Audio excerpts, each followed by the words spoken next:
Alors déjà, une des premières règles dans le catch, c'est de bien écouter, bien regarder et fermer sa gueule. Pour te faire une image, c'est qu'il ne faut pas chier sur ta mère.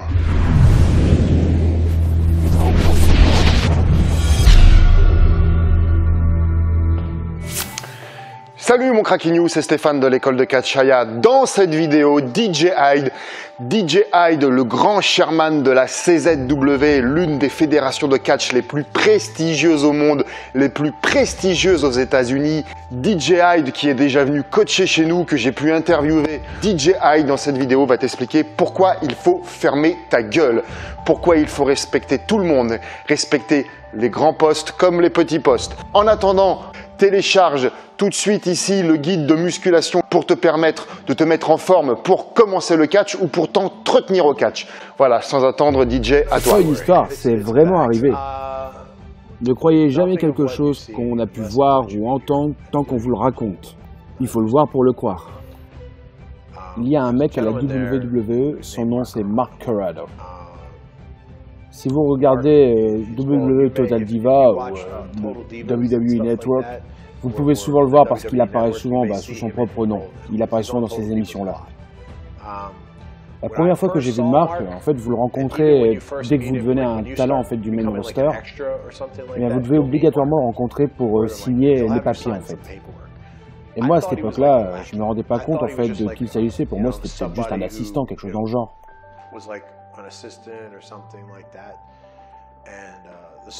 Et donc, juste avant les enregistrements d'une émission de SmackDown, en fait, j'affrontais un mec qui s'appelait Samson.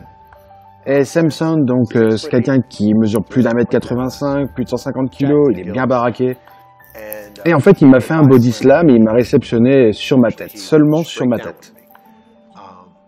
Et la raison pour laquelle c'est arrivé, c'est tout simplement parce qu'il était très nerveux. Et en fait, on peut voir que là, à l'intérieur de ma bouche, en fait, j'ai toujours en fait un morceau de chair en fait qui pend. Je peux même m'amuser avec. On peut le voir des fois pendant certains matchs, pendant certains entraînements, tout ça, en fait, ça me laisse toujours une espèce de gêne, en fait. Quand il m'a fait le body slam, je me suis réceptionné sur ce côté-là de ma tête tellement violemment que je suis resté comme paralysé. Je me suis réceptionné tellement violemment, en fait, sur cette partie de mon visage que ça m'a fait un blackout. Je me souviens de rien et forcément j'ai une commotion cérébrale. Donc, ça n'arrêtait pas de saigner à l'intérieur de ma bouche et j'avais l'impression d'être comme un vampire. Une fois que le body slam est passé, en fait, je me suis dit que je voulais vraiment en finir avec lui, quoi.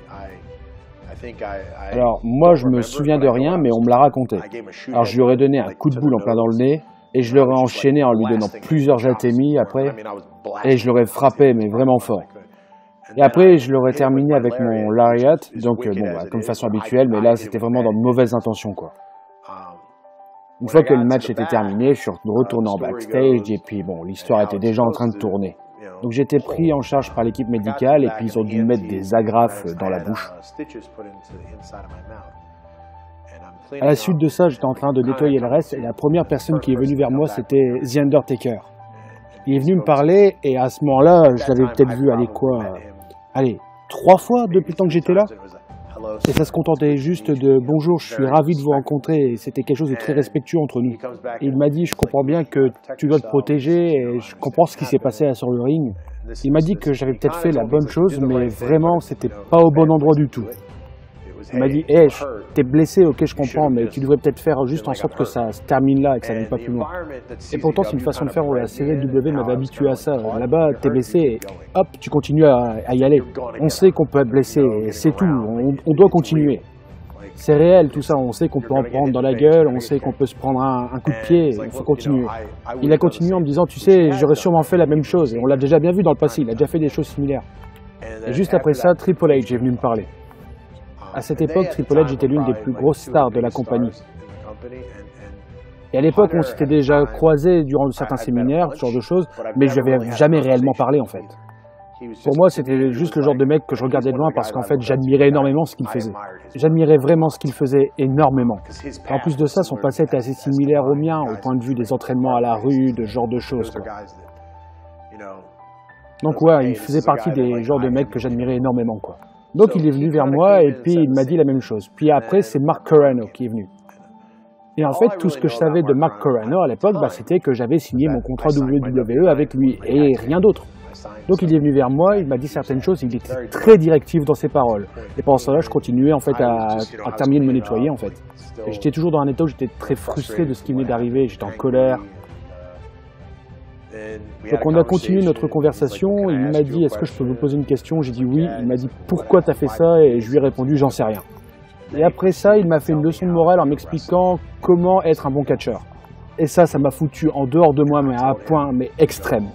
Et je lui ai simplement répondu d'aller se faire enculer. Et je lui ai dit « Mais bordel, mais tu te prends pour qui pour me dire ça ?»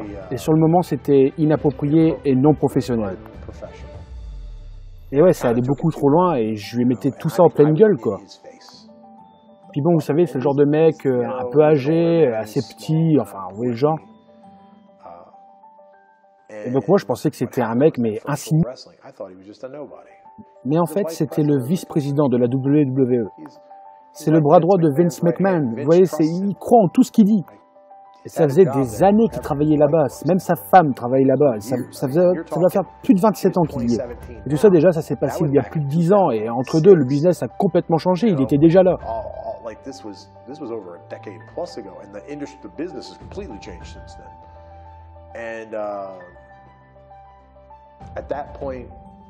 Donc à ce moment-là, j'étais toujours en backstage, mais bon, j'étais pris comme au sein d'un piège et en fait, ça n'a pas tardé pour qu'ils me renvoient, mais sur le champ.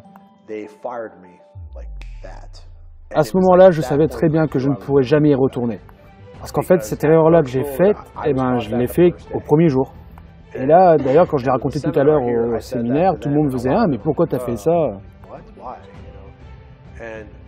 Et donc cette erreur a coûté la chance de plusieurs personnes. Et pour moi, par exemple, ça aurait très bien pu me coûter le fait de peut-être faire un jour un main event de WrestleMania.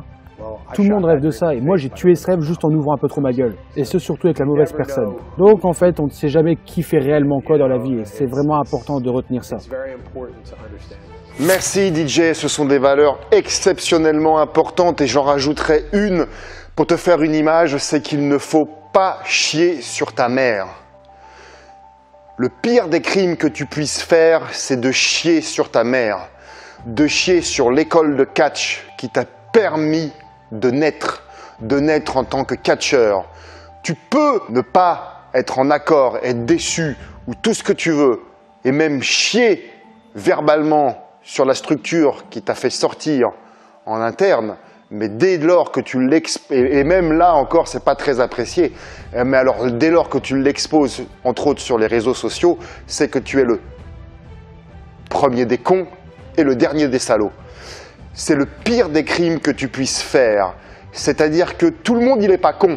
Si tu peux me permettre cette phrase qui n'est pas française, tout le monde, il n'est pas con. Les autres promoteurs, les autres écoles, les autres promoteurs vont se dire, il chie sur sa mère, il chie sur la structure qui l'a fait sortir, il va forcément chier sur moi. Donc ça, c'est le pire des crimes que tu puisses faire.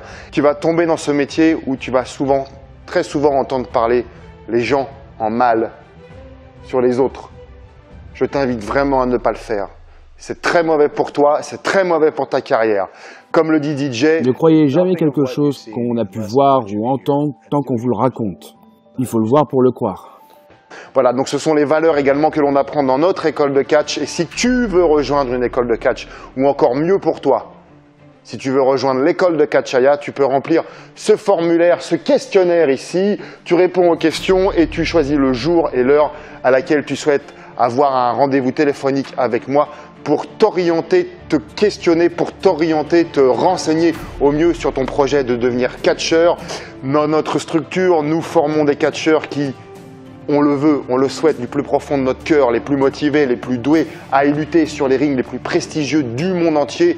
Régulièrement, nous avons des catcheurs qui finissent par aller lutter en Allemagne, en Angleterre, en Belgique, en Suisse, parfois aux États-Unis.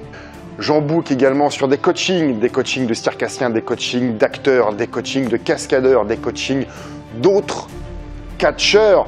On est dans une énergie de métier et j'en book également sur des tournages où ils sont cascadeurs. Voilà, donc si tu veux avoir la chance de nous rejoindre, mais à une seule condition, c'est que tu remplisses correctement ce questionnaire. Si tu réponds oui, non, les réponses courtes ne sont pas sélectionnées. Un membre de mon équipe sélectionne les réponses les plus pertinentes et me les retransmettre et on valide ensemble tranquillement un rendez-vous pour t'aider dans ton projet.